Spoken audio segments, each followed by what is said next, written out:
আমরা গ্যাসের প্রসারণের আমরা নেক্সট ক্লাসে এলাম, অর্থাৎ সেকেন্ড ক্লাসে। আজকে আমরা মূলত আলোচনা করব বয়েলস ও চার্লসের সূত্রের সমন্বয়, অর্থাৎ combination of Boyle's law and Charles law. প্রথমে আমরা শুরু করব combination of Boyle's law and Charles law. Absolute স্কেলে মানে পরম স্কেলে বয়েলস লর যে হিসাবটা কী ছিল না, ভি প্রপোর্শনাল টু টি। ও সরি, এটা হচ্ছে চার্লসের সূত্রে ছিল। আর বয়েল সূত্রে কি ছিল? V proportional to 1/p। তাহলে একসঙ্গে করলে হবে V proportional to T P, PV proportional to T, PV সমান কনস্ট্যান্ট ইন্টু টি, মানে কে টি। এটা হলো কনস্ট্যান্ট। এটাই হলো equation of state of gas, অর্থাৎ গ্যাসের অবস্থার সমীকরণ। ফর এনমোল গ্যাস মানে এনমোল গ্যাসের ক্ষেত্রে আমরা কি লিখতে পারি? PV is equal to NRT, যেখানে আর হচ্ছে গ্যাস কনস্ট্যান্ট বা ইউনিভার্সাল গ্যাস কনস্ট্যান্ট, সার্বজনীন গ্যাস ধ্রুবক। তাহলে আর ইজ ইকুয়াল টু হবে PV by NT for 1 mole, R is equal to PV by T. এখান থেকে আমি একটু এই গ্যাস কনস্ট্যান্ট বা সার্বজনীন গ্যাস ধ্রুবকের আমি ডেফিনেশনে দিয়ে দিতে পারবো। কীভাবে? আমরা যদি বলি যে ফর 1 মোল গ্যাস মানে 1 মোল গ্যাসের জন্য the product of pressure and volume মানে চাপ এবং আয়তনের গুণফল এবং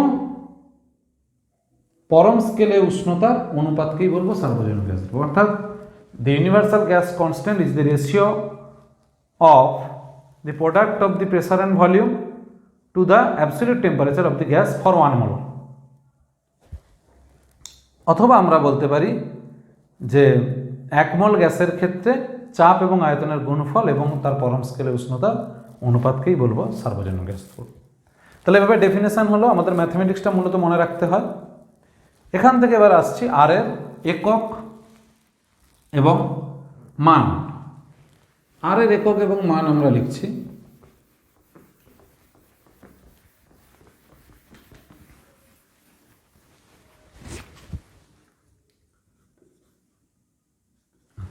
পি এবং ভি, চাপ এবং ভলিউম, এটা হবে ওয়ার্ক ডান বা কৃতকার্যের একক। সেই জন্য হলো সিজিএস এ আর্গ। নিচে হবে মোল ইনভার্স, আর হবে কেলভিন ইনভার্স বা degree C inverse to the power -1। এটা হলো আর এর একক। যদি আচ্ছা ভ্যালুটা কত হয়? 8.314 ইন্টু 10⁷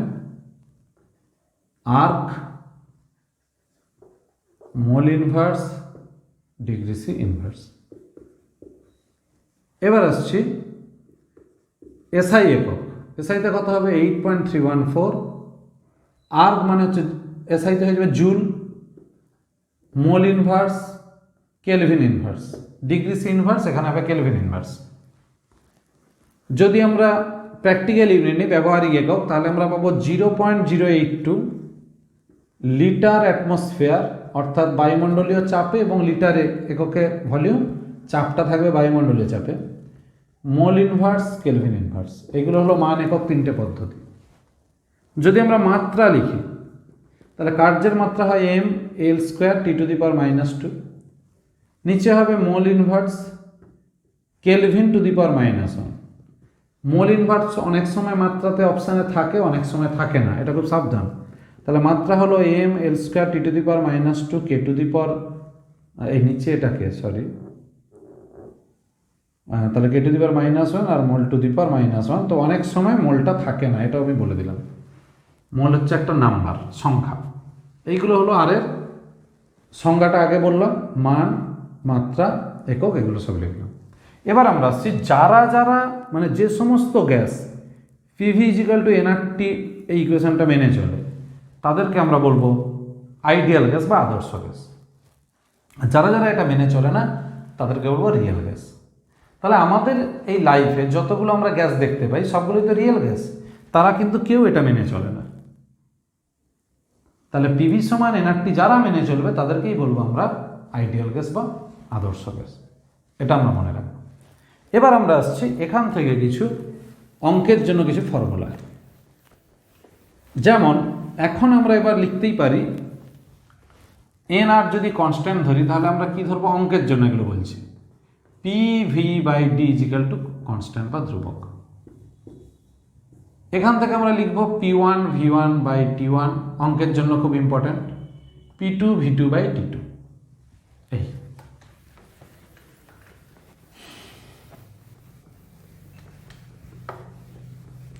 আমরা কিন্তু প্রত্যেকটার ক্ষেত্রে ধরছি এখানে ভর ধ্রুবক, মানে মাসটা আনচেঞ্জড বা ফিক্সড। ভর পরিবর্তনশীল হলে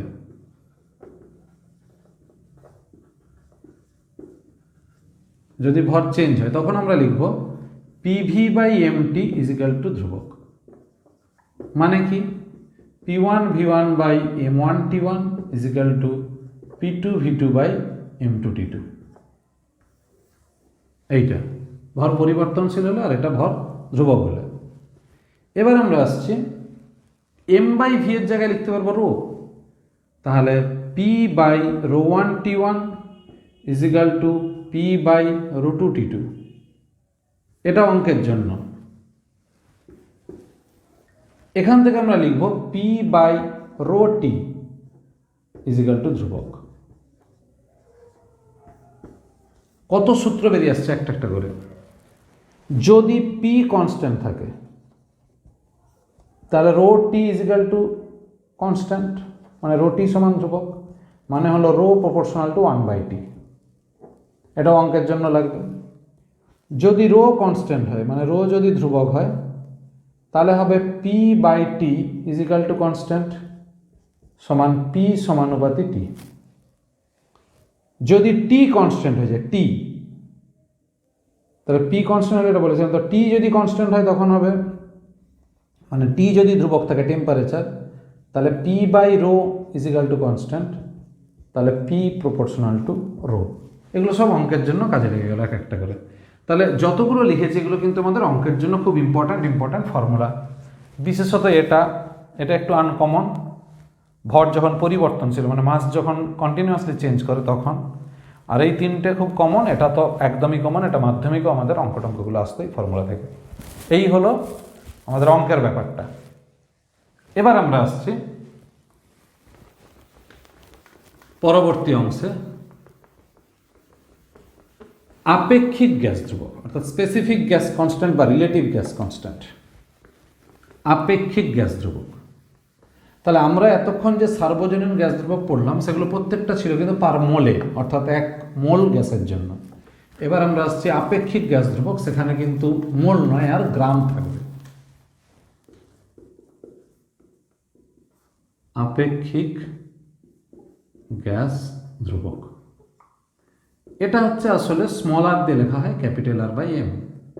তার মানে কি, সার্বজনীন গ্যাস ধ্রুবককে যদি আমি আণবিক ওজন দিয়ে ভাগ করে দিই, মানে 1 গ্রাম অণুতে এতক্ষণ বলেছিলাম, এবার বলবো 1 গ্রামে, তাহলে সার্বজনীন গ্যাস ধ্রুবককে আণবিক ওজন দিয়ে ভাগ করলে যে গ্যাস ধ্রুবক পাবো তাকেই বলবো আমরা আপেক্ষিক গ্যাস ধ্রুবক।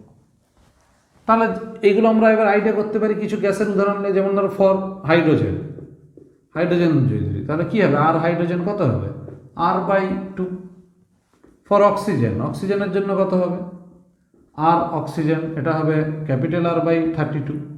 এইভাবে আমাদের কিন্তু চলতে থাকবে। অর্থাৎ আমরা যদি এমগুলো জানি তাহলেই হবে। এই আর এর তাহলে ইউনিটটা কি হলো, আর্ক পার মোল ছিল, ওটা শুধু হয়ে যাবে পার গ্রাম। ডিগ্রি আর কি ছিল, degree C to the power -1। এটা হচ্ছে সিজিএস। আর এসআই হলে হবে joule kg inverse kelvin to the power -1, এটা এসআই। এইভাবে আমরা কিন্তু ইউনিটগুলো সব পাবো। তাহলে সিজিএস এসআই বিভিন্ন পদ্ধতিতে আমরা এককগুলো এবং মানগুলো আমরা জানতে পারবো। তাহলে এটা হলো স্মল আর এর ভ্যালু, আর এটার নাম হচ্ছে আপেক্ষিক গ্যাস ধ্রুবক। তাহলে এতক্ষণ আমরা যেগুলো পড়লাম এগুলো কিন্তু আমাদের পুরনো কনসেপ্ট কিছুটা ছিলই।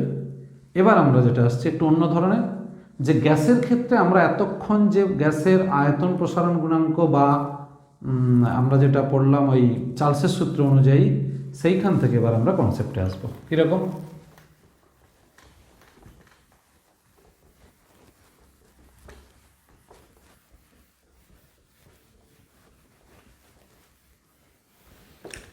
কঠিন বা তরলের ক্ষেত্রে আয়তন প্রসারণ গুণাঙ্কের রাশিমালা ছিল গামা, কিন্তু গ্যাসের ক্ষেত্রে হবে দুটো রাশিমালা, একটা হচ্ছে গামা পি, তখন হবে ভিটি মাইনাস V0/V0 ইন্টু টি। মানে কি? জাস্ট এই ফর্মুলাটা কিন্তু আমরা লিকুইডে পেয়েছিলাম। মানে হলো যে আয়তনের প্রসারণ বাই প্রাথমিক আয়তন ইন্টু উষ্ণতা বৃদ্ধি, অর্থাৎ 0 ডিগ্রি সেলসিয়াস থেকে আমি টি ডিগ্রি সেলসিয়াসে নিয়ে যাচ্ছি। তাহলে 0 ডিগ্রি সেলসিয়াসে আয়তন কত ছিল? V0। টি ডিগ্রি সেলসিয়াসে আয়তন কত? ভিটি। ভিটি মাইনাস V0 হলো চেঞ্জ ইন ভলিউম, মানে আয়তনের পরিবর্তন, বাই প্রাথমিক আয়তন অর্থাৎ initial volume at 0 degree C into T, temperature increase কতটা। এইটা যখন হিসাব হচ্ছে আমাদের প্রেসার তখন কনস্ট্যান্ট থাকছে, সেই জন্য এটার নাম হয়ে গেল আয়তন গুণাঙ্ক। যেহেতু প্রেসার কনস্ট্যান্ট তাই একে সিম্বলিক্যালি লেখা হচ্ছে গামা পি। ঠিক একইভাবে যখন আমি চাপ গুণাঙ্ক বলবো তখন চাপের পরিবর্তন হচ্ছে গামা ভি, তখন ভি হচ্ছে কনস্ট্যান্ট, লেখা হবে এদিকে PT minus P0/P0 into T. তাহলে চাপ গুণাঙ্ক আয়তন গুণাঙ্ক দুটোর এক্সপ্রেশন আমরা পেয়ে গেলাম। শুধু মনে রাখতে হবে একটাই জিনিস, যে যখন আয়তন পরিবর্তন হবে তখন আয়তন গুণাঙ্ক, চাপ স্থির থাকে বলে লেখা হচ্ছে গামা পি দিয়ে, আর চাপ গুণাঙ্কের সময় চাপের পরিবর্তন হচ্ছে বলে চাপ গুণাঙ্ক, তখন আয়তন স্থির বলে গামা ভি। এই দুটো ইকুয়েশন আমাদেরকে মনে রাখতে হবে এটা। এরপর আমরা যেটা আসছে, তাহলে এটা গ্যাসের ক্ষেত্রে এই দুটো ইকুয়েশন এলো। এইটাকেই যদি আমি সলভ করি তাহলে আমার বেরিয়ে আসবে VT equal to V0 into 1 plus gamma T. এখান থেকে বেরিয়ে আসবে PT equal to P0 into 1 plus gamma T. তাহলে এখানে হচ্ছে গামা পি, এখানে হবে গামা ভি। এই গামা পি আর এই গামা ভি এটাকে বলা হচ্ছে ভলিউম কোফিসিয়েন্ট, মানে আয়তন গুণাঙ্ক। এটাকে বলা হচ্ছে চাপ গুণাঙ্ক, লেখা হবে কিন্তু গামা ভি, কিন্তু আমরা বলবো চাপ গুণাঙ্ক, প্রেসার কোফিসিয়েন্ট। দুটোরই মান হলো 1/273 per degree C, 1/273 per degree C. এবার এই ভ্যালু দেখে আমরা বুঝতে পারছি কিন্তু দুটো মান সমান, ঠিক আছে। কিন্তু আমরা প্রুভ করব যে এই দুটো মান সমান। কিভাবে এভাবে? 0 ডিগ্রি সিতে আমরা ধরছি কোনো একটা গ্যাসের চাপ P0 V0। এখন আমি এটাকে টি ডিগ্রি সি পর্যন্ত নিয়ে যাব, তখন চাপ হবে পিটি আর আয়তনটা হবে ভিটি। কিন্তু প্রসেস দুটো, একবার আমি চাপ ফিক্সড রেখে নিয়ে যাব, মানে কীরকম? প্রথম আমি কি করলাম,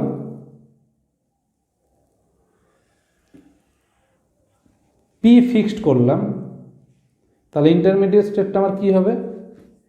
পিটাকে আমি ফিক্সড রেখে দিলাম P0, ভি নিয়ে গেলাম ভিটি। তারপর আমি কি করলাম, ভিটা ভিটি থাকলো, P0টাকে পিটি নিয়ে গেলাম। আবার আমি এটাও করতে পারতাম, প্রথমে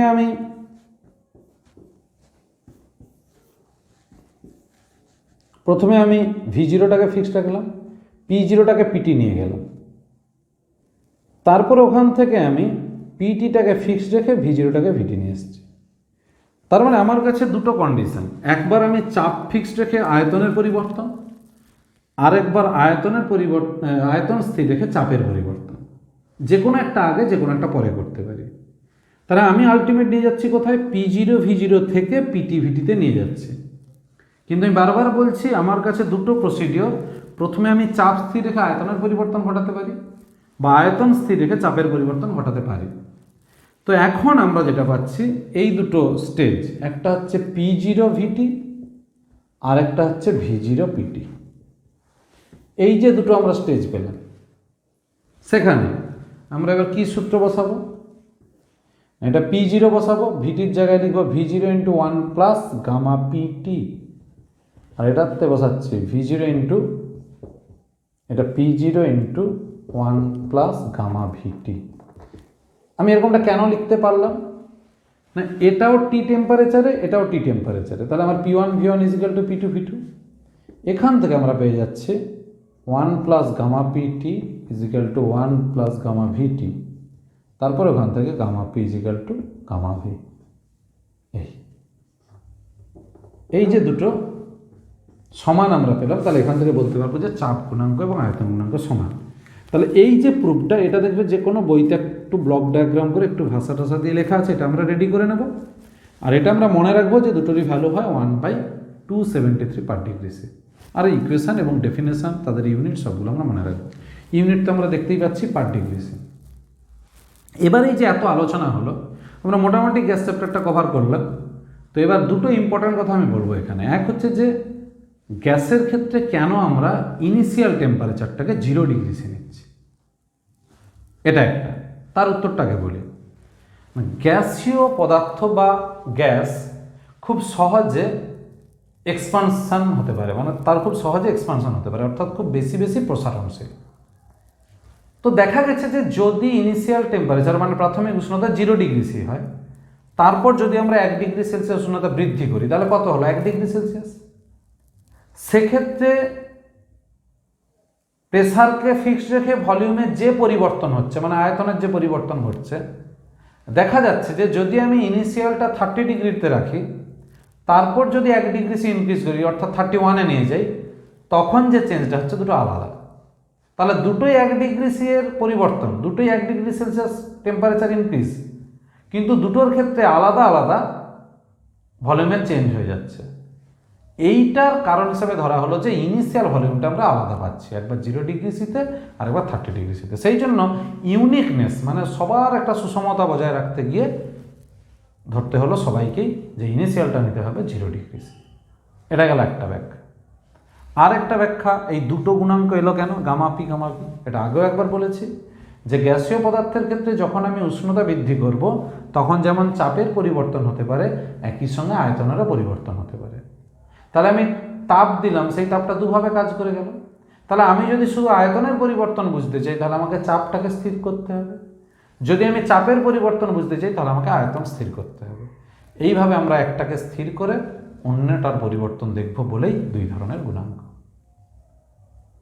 এই তাহলে আমরা গ্যাস চ্যাপ্টারটা মোটামুটি শেষ করলাম। তারপরেও যদি একটু একটু বাকিটাকি থেকে যায়, তোমরা দেখবে যদি কোনো অসুবিধা হয় আমাকে অবশ্যই কমেন্ট করো। ভালো থেকো। আর সেই রোজকারের মতো একই কথা বলবো, যদি আমার চ্যানেলটা একটু ভালো লেগে থাকে একটু সাবস্ক্রাইব করবে, একটু বেল আইকন প্রেস করে রেখো। হ্যাঁ, অনেকদিন পর আজকের গ্যাসের ক্লাসটা দিলাম, এর পরবর্তী ক্লাস আবার পাবে। এই চ্যানেলের সঙ্গে থাকতে হবে। ভালো থেকো, পরে দেখা হবে।